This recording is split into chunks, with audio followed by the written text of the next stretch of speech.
Jody Bloom for me from now on. See, this is why white people die in horror movies. That when they should be running, they decide to sit back and have book club.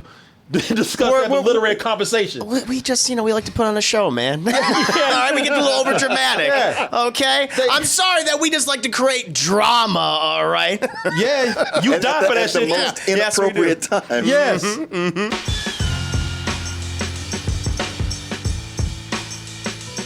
Hey everybody, Double Toasted Live is coming to New York on September 10th. Hey, that's my big birthday weekend, so help me celebrate with you. You can get your tickets right now over at doubletoasted.com or go to x1entertainment.com/double-toasted-Brooklyn. Hey, there's a limited number of all access tickets and VIP tickets. They're going pretty fast, so go over there and get your tickets now. Hey everyone, support our Patreon, which helps us to continue bringing you our live streams, videos, and podcasts while bringing you new content such as exclusive live streams and animated shorts.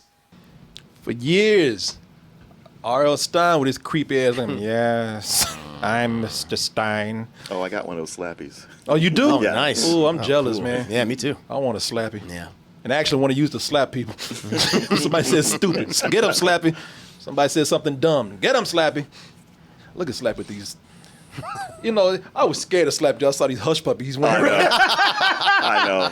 Yeah, It's not very well constructed. No. Cheap, huh? Little cheap ass shoes you got. Oh, damn. Plus the way they set up for the mouth to move. I'm like, are y'all serious? You make this so ridiculously hard. Yeah. But people, R.L. Stein, looking creepy as hell right here. But he has written kid-friendly horror for years. Has made a career out of kid-friendly horror with his Goosebumps books. Someone even called him at one time, someone who was doing an interview with him. Or maybe they were doing an interview with Stephen King. But anyway, they said that R.L. Stein, they described the man as a training bra for Stephen King. Wow. I don't know. His endings are much better. Yeah, they kind of are, actually. He's like, just keep talking that shit, Steve. At least I know how to end a goddamn book. Some good twist endings, it's true. Yeah. However, I didn't know that he wrote a series of books where he said pretty much those kids, man. Books could have been called those kids because these Fear Street books right here, they've been around since 1989. Yeah. Starting out with this book here, The New Girl. I did not, but in these books, he said, now look, in a Goosebumps book, these kids are all right, Yeah. Things might get scary, but the kids are going to be okay because R.L. Stein, ORL, he's not going to do anything to let anything happen to these kids. They're going to be safe. The kids, he likes the kids, but he could give a about teenagers. He does not like them. Once you're a teenager, you on your own. The hell with you. Once you become a teenager, hey, once you hit unlucky number 13, he's like, I can't do nothing for your little ass, man. It's almost like he hates teenagers. Yeah. Because he was in an interview, he sat back and said, yeah, I've killed a lot of teenagers, man. I should have. It's kind of fun, too. Oh, you mean in your books? Yeah, sure. Yes. Yeah, sure. Whatever you say. Yeah, man. Once you turn 13 and above, you. All bets are off. He don't care. Now, I've never read any of these Fear Street books right here. But if they're anything like the Netflix series, then he really, really hates teenagers, man. Indulges in that hate. He does, man. I looked at this and half these, it's going to be 3 parts, but the parts that I saw right here, like by the end of each one of these series, half these kids are looking like steaks and hamburger patties, man. Yeah. Just meat. Just piles meat. of meat. And that's a horror movie in itself. Like a dude who sits back and waits for kids to turn 13 so he can just slice their ass up. Yeah. Yeah, but that is what you get here with Fear Street. That is an R.L. Stein property, as I said. And Netflix apparently hates teenagers as much as he does because they are very graphic with it. But we all know, if you've watched this at any point, it's not about the gore all the time. So, maybe that's a bonus if that's what they're after. That's their point. But, what about the story? What about the concept? What about as you would expect from an author, what about the writing? Well, let's go ahead and take a look at this trailer for Fear Street. Oh, you dead, motherfucker! You got a squirt gun. This is in 3 parts, but unlike all the stuff that you usually binge on Netflix said, "Oh no, you can't handle all this shit right here. This is too scary. This is too crazy." So we got to release this in 3 parts. You gonna wait for this, and this is in 3 parts. It's 1994, then you go back to 1978, then you go all the way back to 1660 evil fucking 6. And we haven't seen 1666 yet, but we have got caught up with 1994 and 1978. 1994 came out a couple of weeks ago. We didn't see it at that time. Right. But then 1978 came out this weekend, and then we saw that. Now, as I've said, I've never read any of these books right here, but I am familiar with the Goosebumps, and watching this with just the little knowledge, because you know Goosebumps. Oh, you yeah. little girls used to have them. Yeah, I used to read it to them all the time, and they're written in such a way where each chapter ends on such a cliffhanger. You got to go to the next one. Oh, really? Yeah. Yeah. They're page turners. And Chris, you grew up with these. Yeah, read them all the time. That's Chris. I was that weird motherfucker in the corner. I think I owned every single one of the original series. Well, we look at all those covers. You want to own them. They look so cool. Yeah. Yeah, no, they do. I used to just look at Goosebumps covers and say, Yeah, the artwork's great. this is like if R.L. Stein was writing a Goosebumps book and just had a nervous breakdown in the middle of it. Fuck these characters. Yeah, and all his characters just start doing really weird shit like fucking and doing drugs and killing each other. It's like he just broke down and just said, "Man, fuck!" Like he, it's very goosebumpish what we're doing here. But it's almost like he just couldn't hold back. Like for years, he just kept writing these books where he says, "If I could just kill one of these little bastards here, man, just one." And when he did it once, he couldn't stop. And when he was did like it once, he got tattoos. the taste. He was addicted. Yeah, all you bitches gonna die. Yeah, man. Why not? I always do this. This is so much fun. So much easier to kill these kids. Try to keep them alive through the whole book. It's very goosebumpish, man. It's a curse that makes monsters come to life. The difference here is that if the kids get caught, then they die horribly, horribly. But they both take place. At least the 2 that I saw, they both take place in the town of Shadyside, Ohio, which they describe as the murder capital of the country, which is like, no shit, it's called Shadyside. A little on the nose. They call it Shadyside because the black or blackish people live there. Yeah, plus it is a fucked up place. It is the murder capital of the world. And the people who at the time they built and named the town, they warned people, it's fucked up. Why do you want to move here? Property value is nice. Yeah. You won't Cheap. live long. But yeah, man, it's shady. That's like calling a place Scary Town or Dangerville. You ever want to move to Shady Side? But with this place, in addition to all the murder that happens there, people's lives just suck. Yeah. All these kids, almost every one of these kids have a story about how their parents were alcoholics, or deadbeats, Yeah. Yeah. or They're suffering from depression. depression, how they kill themselves, Drug addicts. or they lost their shit and became a mass murderer. Yeah. It's and some people blame it on this one incident. They said, "Oh, it's the fear witch, FIARE. It's the fear witch. That chick they hung a long time ago." And then some people are like, "Yeah, or we're just shitty people." Yeah. I mean, we don't need we don't need some supernatural explanation for living in a town that just sucks. Hey, well, it also doesn't help that they're right next to Sunnyvale, which is all full of the rich people. Yes. Yeah. The rich assholes. who take every moment to emphasize we're better than Yes. Just tell them that, at every opportunity. you. You dirty, sucky poor people. Yeah, they put them out on a field next to each other. I mean, and they almost like are the Crips in the Bloods, red and blue. Yep. They put them out in the field, and the teachers sit there and just watch them fight until somebody says, maybe we should get them. After they beat the fuck out of each other. Right. Kill each other. Yeah, they let it go for a while. They're like, Yeah. all right, break it up. Yeah, I had man. money on you. Get up. This is like we said, it's split up in two. And the first episode is 1994. Oops. Fairfield was hanged for witchcraft. Fact. But ever since she was executed, she's been possessing people, turning them into killers to take revenge on the town. Like, what is this Negro talking about? That's actually a clip from 1994. Here's a full trailer that'll give you a little bit more and show you what the story is just a little bit more too. And dead people are trying to kill us.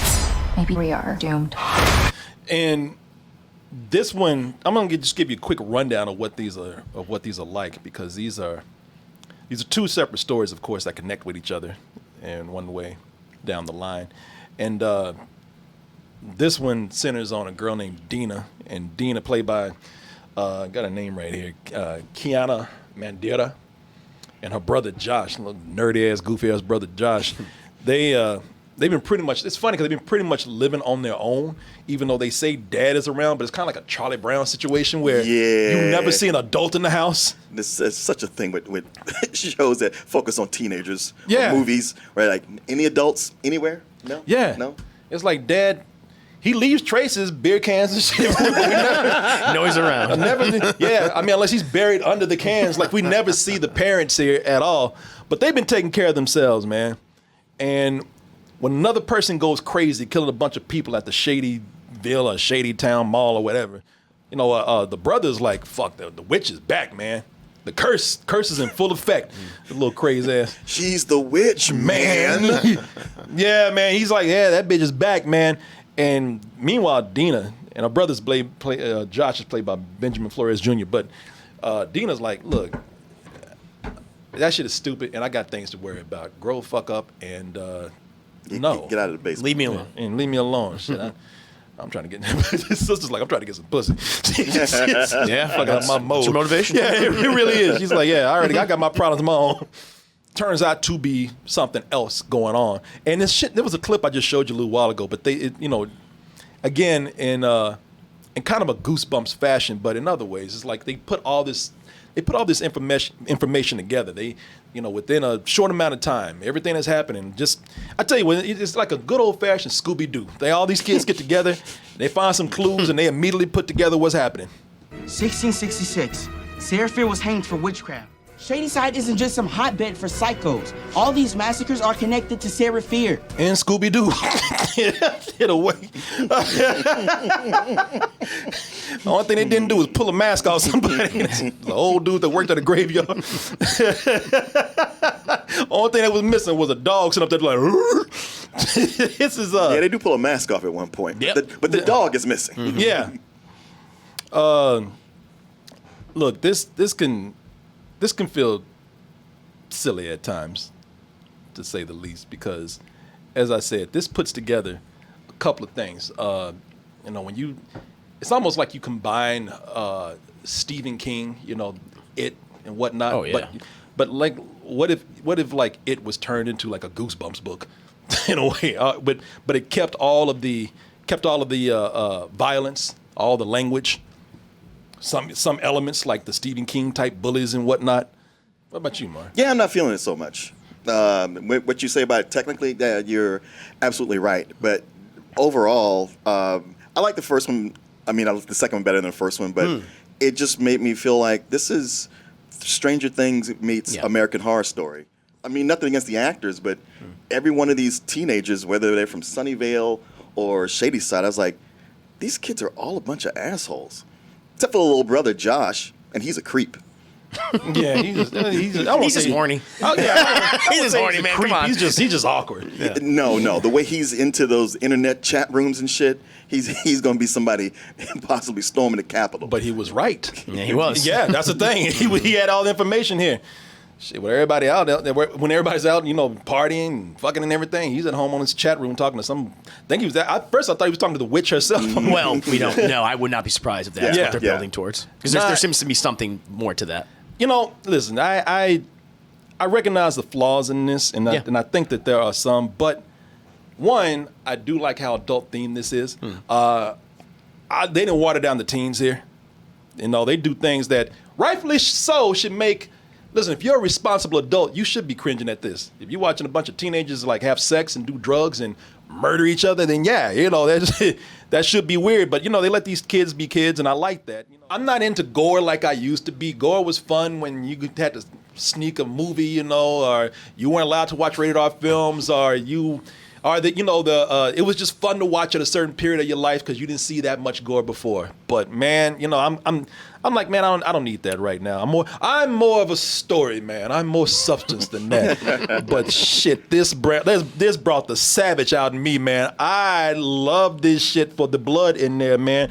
Regardless of how much of a goosebump story they try to say this is, it's a slasher flick. Oh, very much yeah, so. very much so. That's what I mean. That's the thing. Like I said, with Goosebumps, it felt like it was always something like in and then there's a twist and there's a twist. Yeah. And man, it's not a twist. It's just a bunch of tropes, one after the other. Well, there's some small twists here that I like that they did. As you find out about the witch's lore, I mean, there's exposition dumps, I think, but then there's like little twists and turns of the witch lore. Like, we figure it out. Oh shit, that's not it. Yeah, we figured this shit out the hard way. Yeah. After Exactly. we found our friends with their head separated from their body. Mm-hmm. There's small little twist in there because being that this is a slasher flick. Because that's where it is. Yeah. And I think if you go in... It's slasher supernatural. Yeah. That's what it is. Yeah. But when you go in, it's like... Because they're giving nods to certain films that are appropriate for the age that they're set in. Like this... Now, there's a lot of elements there. There's, of course, Goosebumps. There's some Stephen King. But, I mean, when this opens up, it's very much a nod. Now, this takes place in 94. Yeah. This movie I'm about to show took place in 96. Or it was made in 96. But it's very much Scream at the beginning. Yeah. Like scary movies. Never, ever, ever, under any circumstances, say, I'll be right back. They do all of this in here. Yeah. Sex, drugs, and I'll be right back. They do all of that in here. So they consciously know that they're giving a nod to that.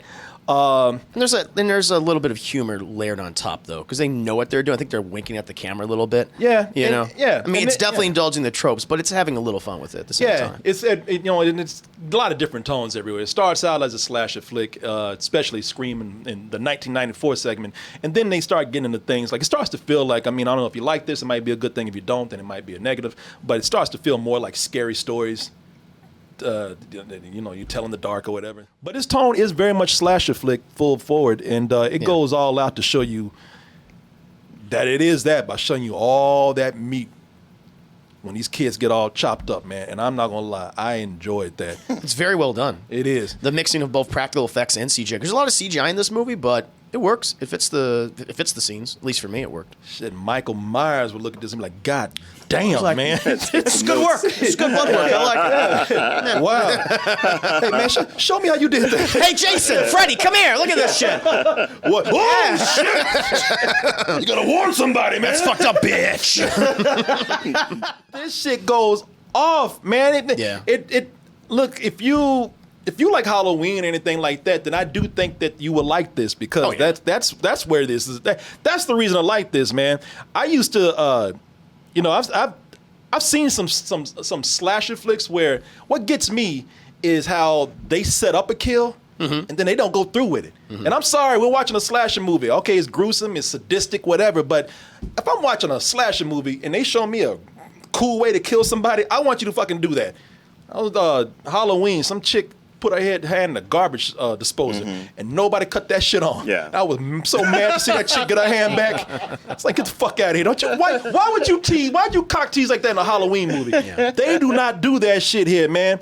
And what's crazy about this is that they set these things up, they really get you. Like they set the kills up like, oh, there's gonna be a last minute rescue. No, No, there's none of that. It's fake out. if you're this show, if you're this show Close. close to, if you are this close to a blade, if you are this close to a machine, you going through. Yeah.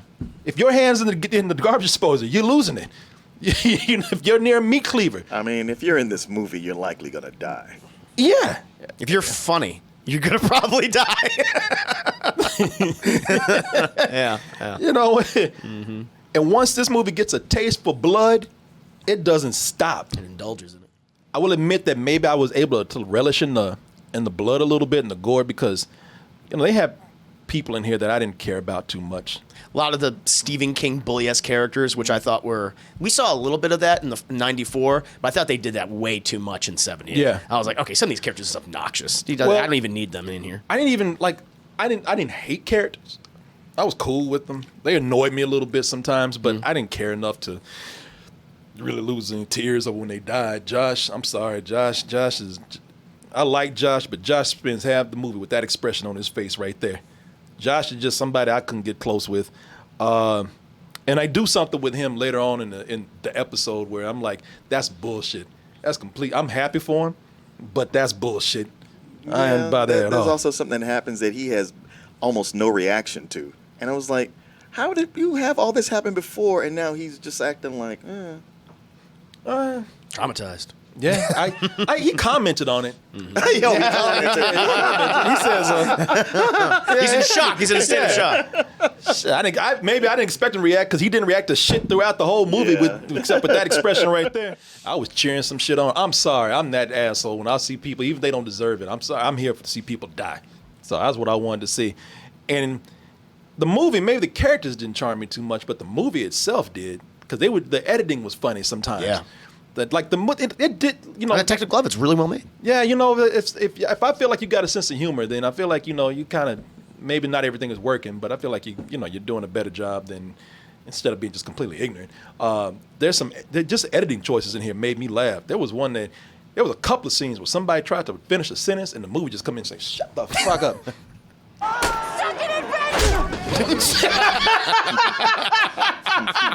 Shut your ass up.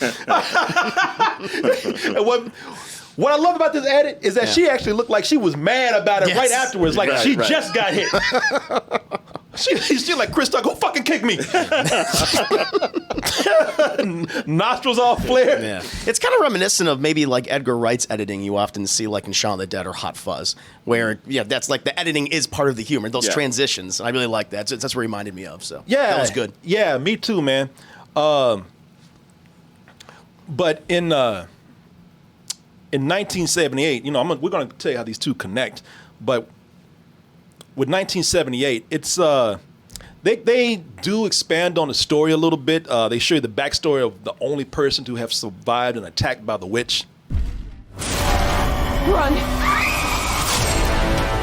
One way or another, you're gonna die tonight.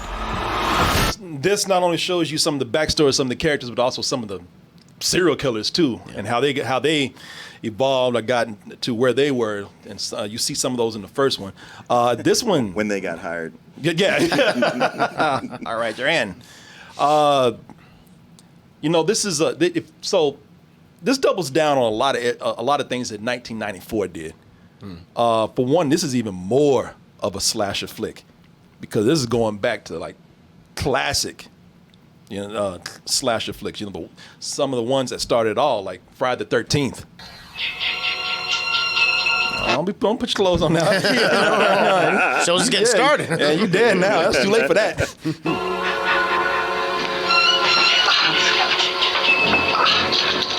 We weren't doing anything. We were just messing up. Came in, like, shut the fuck up. Don't even finish that line. You weren't doing anything, and you ain't gonna do nothing. Fuck. That and things like Sleepaway Camp. Oh. Those, it's very much influenced by those things. And listen, if you are in it for the kills, like I said, they double down on everything, including that. There are way more just real graphic kills. I mean, some of them are stupid because listen, if somebody's walking towards you with an axe, don't stand there and be like, "Hey man, what's up?" So some of these people, again, they deserve to die. But even that is something that is a staple of classic slasher flicks. Hello? Who's that? I'm just gonna walk right into this knife, Oh, he did it for me. and then he gonna look surprised. It's like I didn't do this. That was him. I was just holding it out. And he walked onto it. Man, they that is something that they do in these things all the time. What I like about 1978 is where when I say they doubled down, man, like this one, and when I said that they have a taste for blood, that's when they really ramped things up, man. Before they were killing like, the teenagers that were having sex, and those are rules. You smoke, you drink, you have sex. Yeah. You got to die. That's the way it goes. In 1978, they said, no, we're ready to kill anybody. Not just teenagers who are out there doing, things they shouldn't be doing, but little kids, man. Little kids ain't even done anything to anybody. Nah, they done something. Yeah, It's shady side we're talking about. They done something. Yeah. Shitty siders. They were a nerd. Yeah. He's nerdy, he's fat, and he deserves to die. Yeah, exactly. What were you thinking? Yeah. You fool. The movie's like, I don't like your glasses. Yeah. Like this dude. Now, he ain't having no sex. Well, he was hoping to. Yeah. He's as innocent as he can be. And the movie's like, I don't give a fuck. Hey, nerd! Mommy? I would say run, but his big ass ain't gonna get far. He get 5 feet. He had nowhere to go. Yeah. And he's wearing flip flops, and it's just not. Man was having. That's the one character I felt bad for because I did too. He Yeah. was trapped. Yeah. because my man he was already having a bad night. Got called nerd, pelted with eggs. Mm-hmm. He didn't do nothing. That's what I thought. He don't deserve that shit. Movie's like, I don't care. See, I thought that was one of the intentionally funny kills in the movie. Like, we know you got to kill this kid, right? Yeah. Look at him. Yeah. Is that you, counselor? Yeah. Yeah, that's me. Chop, chop, chop. Mike. No. Steve. Tommy. That's right, Tommy. Mr. Settler, is that you? You that little nerd ass scream at? Yeah. Yeah, he does. He does have it. That music, too. Mommy?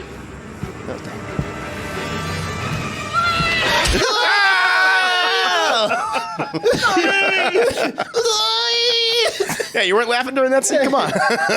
Did he kill him or give him a wedgie? Yeah, both. All right, enough of that. He just gave him a wedgie around his neck. Yeah. Off the top. He's gonna kill. He's like, I'm gonna kill the fuck out of you too. Yeah, man. It's not that I want to see kids die, but Well, it's going to happen funny. whether you want it or not. Yeah, So you might as well embrace it. doesn't matter what I want, and I do. It's not that I want to see kids die, but I'm sick of seeing these movies where these kids would die in a certain situation, and the movie, in a very phony way, finds a way to dodge around it. True. And I'm sorry. I don't want to be. I don't want to be this sadistic. I don't want to be this cold-blooded. But fuck, man, we know this. If this kid, like if somebody had come in for a last-minute save, or if Tommy had tripped and gave him time to run away, that'd be stupid. No, your ass got to go. I'm sorry. I want to see kids die when they have it coming in certain situations. I'm not saying they have it coming because they did something bad. No, you had it coming because, well, fuck, man, life works. We're in the wrong place at the wrong time. Yeah. It's one of the few tropes that they kind of circumvent. And also kind of reminded me recently That's of true. Halloween 2018, Yeah. where we see Michael Myers just snap a little kid's neck. Yeah. After he was like, I just want to learn to dance. It's like, no. No. Snap. No. I don't know. So I like that. It's kind of inconsistent how sometimes these killers are so efficient they just plow through a kid, and other times people are able to get the drop on them or hurt them, yet they're indestructible. Yet sometimes they can be hurt like a normal person. But in the end, they still get everybody. Somebody would die that I think would die, Or they would do that thing where somebody's giving a speech and the killer would come in and be like, I don't want to hear that shit. And there'll be times when, there were characters would just, they'd be caught by the killer. At times I didn't expect them to be caught. I really did enjoy that aspect of it, looking at it again as an old-fashioned slasher flick. They're tasteful about it. What they do is they don't show, they don't like, this kid right here. I don't even think they even get this kid a name. He was gonna die so fast. But they don't show him like actually getting chopped apart. They don't show you how that goes down graphically like they do with some of the older characters. And believe me, man, there's some amazing kills in here. Mm-hmm. They're like, seriously, they go further than a lot of slasher movies that are known as classics out there. Some characters have not have gone as hard as they've done with R.L. Stein, the guy that did Goosebumps. They take a hatchet to somebody's face, not once, but twice, but 3 times, and they show you that shit just turn into fucking soup on the ground. Yeah, it's like a cantaloupe, just go at it each and every single time. It's just fruit, meaty pulp. It's just pulp at that point. There are people. This is so violent. This is so bloody that there are people who are actually just having nice conversation while they're getting hacked. There's people there's people getting an axe in their body, and they're looking at somebody like, "How are you doing today?" Yeah, I know. Shitty day, huh? Yeah. Tell me about it. Although it's interesting to me because, yes, we'll show a teenager's head just go like a cantaloupe. We'll show people with severed limbs and just be completely just eviscerated. But we will not show penis. We will not show bosoms. We'll show 2 people fucking. But as soon as they're done, they're instantly enclosed. Yep. It's just so weird that they won't showcase nudity because that is perceived to be, oh, you can't do that. But we'll show a kid dying. No problem. Well, you know what they did? They did show they just showed a couple of nipples. They showed they showed some ass. In fact, they had one dude walking. He just went digging all up in his ass. He scratched his ass. That man ass shot. Yeah, there's a lot of man ass in this. So they showed one woman. She was riding somebody. Her titties were all out. But they didn't show the titties. I didn't see the titties. Yeah, they did. They did? Yeah, they did for a brief moment. Now, when she was done, the hair was strategically covering, glued to that stuff, like she was a fucking mermaid or something. It's like Splash. Yeah, exactly. Yeah, it was like curtains over her breast. Yeah, so they do show because I was like they did everything. They showed sex. They showed violence. They showed not only is there drug use, but drug use saves the day almost sometimes. almost did. Oh yeah, so they really do go all out here, man. Mm-hmm. Now, 1978 suffers from the same shortcomings as 1994. I think even like it goes harder in the violence. I think it's almost more fun than 1998. But also what they do here is they have the same sometimes overdramatic or melodramatic dialogue. There were scenes in here that were killing me with the melodrama, man. But it was okay when it was in the hallway of a school or people were hanging out in an environment where, all right, we got time to talk. But there are moments when it's dangerous and people decide to sit back and have a nice romantic conversation. I do like the weirdo from Shady Side. And I was thinking that maybe once we got out of this, we could, Jody Bloom for me from now on. See, this is why white people die in horror movies. When they should be running, they decide to sit back and have book club. Discuss a literary conversation. We just, we like to put on a show, man. All right, we get a little over dramatic. Yeah. Okay? I'm sorry that we just like to create drama, all right? Yeah, you die for that shit. At the most inappropriate time. Yes. Mm-hmm. And there's nothing more inappropriate than there's a killer outside waiting to get us. There's a killer right outside banging on the axe, and they want to trade footnotes on Stephen King.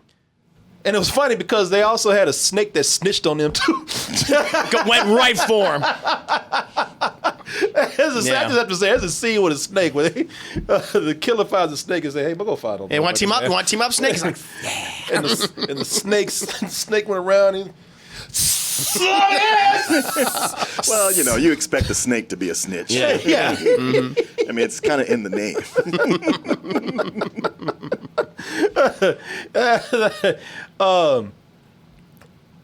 And they both make the mistake of doing something that I really don't like in period pieces. And that is when they want to show you what time period it is by playing every hit song from Fucking that shit period. with these soundtracks. Jesus.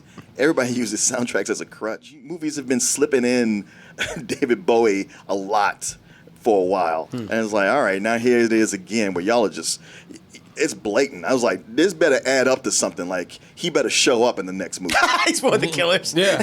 Yeah. I like the way Chris is like, isn't that guy that fought at the Alamo? Yeah. No, I didn't know he made music. I know David Bowie. He's the Goblin King. Yeah. Yeah, okay, There you go. Cool, Yeah, okay. okay.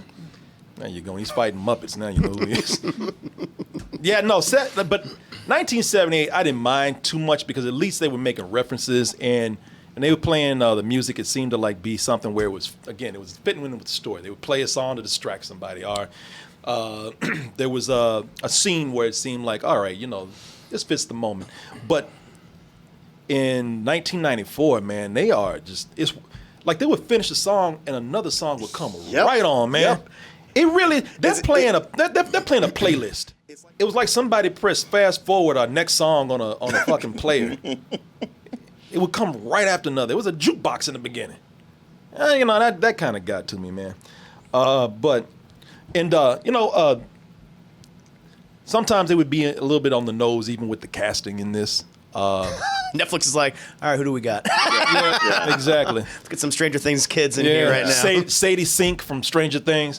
Shit, they already paid for. Yeah. Right. Use it. Yeah. Listen, what this feels like to me is like we don't have Stranger Things out right now, so we need something to fit into there. to keep it in everybody's mind. Exactly. Yeah. This is was that Maya Hawke? Maya Hawke in the beginning. In the beginning. So, yeah, man. Playing the Drew Barrymore role. Yep. So again, very much like Scream, but yeah, but is that enough for me? Because I've said a lot of things here that I did not like, but I said some things in here I just relished in. Not really, you didn't. You mostly praised it. No, I mean, no. I mean, there's some things I didn't like, but I was swimming in that blood, man. Seriously, this is what I saw. I went back. Damn, I'm an evil motherfucker, man. I went back and just watched over and over again people get their heads smashed in because I thought that shit looked so cool. I haven't been this giddy about gore in a long time, man. I actually loved it here. I mean, it took me back to when I was. It's some nostalgia going on for me. It took me back to when I was renting. We had, our first VCR. I was always renting slasher movies, man. It's because I just wanted to see all the blood that I hadn't seen before. I wanted to, I can watch as many rated R movies as I wanted to now. And if I didn't recognize the nod in this to those things that I actually like, then maybe I would be a little harsher on this. Because I don't think the story is all that strong. Like I said, it's just a Goosebump story. Oh, yeah, it's the weakest element of the movies. Yeah, it's a Goosebump story with blood and titties and sex and drugs, man. But anyway, I'll pass it off to you guys. Yeah. For myself, I enjoyed both movies quite a bit. Not so much the second one, to a lesser degree. I just felt like how you said, it doubled down on certain things. It doubled down on the Stephen King as bullies, where they're just cruel. Like, it opens up with them trying to murder someone. I'm like, all right, that's a little too much. Where the witches, I'm not even involved in this. This is all you guys. Yeah. I'm like, okay, that was a little too much for me. And I just didn't think those characters, some of them had a rapport, but not everyone. They didn't have kind of that close-knit rapport that I thought that the other kids in 94 did. No, technically very well made. All the kills perfectly set up. The editing, I think, is great in this. Overall, I liked it. If I were to give each a rating, I would give the first one 94, which I did enjoy more, a matinee, and I'd give the 78 probably a low matinee. A low matinee. Okay. Mm-hmm. Martin, how you feeling? I recognize the nods, but I just don't have the soft spot for horror movies like you guys do, especially slasher flicks. So, you can revel in the kills, and I see them, and I'm kind of over it. The thing is, I spent so much time watching this going, I could really get into it if it wasn't so riddled with tropes and cliches. I'm only interested in seeing the last part only because I've been with it this long with these. Yeah. But, technically you're right. It's well done. And at the same time, I personally didn't find it that captivating, especially the first one. So I don't know, more of a rental for both, really. I really like this, man. Again, they had a chance to be more clever with things. Yeah. But I almost think that I say that that's the weakest part. I almost find something kind of cool about a Goosebumps movie that just doesn't give a shit anymore. And again, like I said, I can get it because if you're not into slasher stuff, if you don't like horror movies and whatnot, then I mean, I understand. Yeah. I love that shit, man. And I'm almost being somewhat shallow just coming in and talking about how much fun I had with this, just because I love seeing people get sliced up and beat down and turned into meat. Was I interested in the story enough to see how this actually is going to conclude? And even though I didn't think the story was that great, I'm like, yeah, I do want to see what they do with a period piece like 1666 now. And he still has some killers that I'm curious to see what their backstories are going to be, how they're going to be brought in and introduced later on. I wonder if this is going to go crazy at the end of this next one with some of these killers that we have yet to see and have not had their backstories on. So yeah, on a basic nostalgic level, I think it's very enjoyable. I give it a matinee. Both of them a matinee. But I think, Martin said it very well. If it's something that nostalgia is not there for you, if you're not into, things like kills and whatnot, then yeah, this probably won't be something for you. Go read a Goosebumps book. Or a Fear Street book. Yeah, or a Fear Street book. Yeah, I would even. It happened on Fear Street. Well, across 105th Street. They have so many books. I think this is like a loose adaptation, or they just Yes. kind of made up their own story here. If this is successful, I would like to see another trilogy of stories and see what they would do with that. This one being. Yeah, the cheater looks promising. Yeah. It looks like the same chick is getting fucked with in each one. She's a recurring character. Yeah, first she was the reader. Now Now later she's the she's the cheater. cheater. She's the prom queen at one point. Yeah.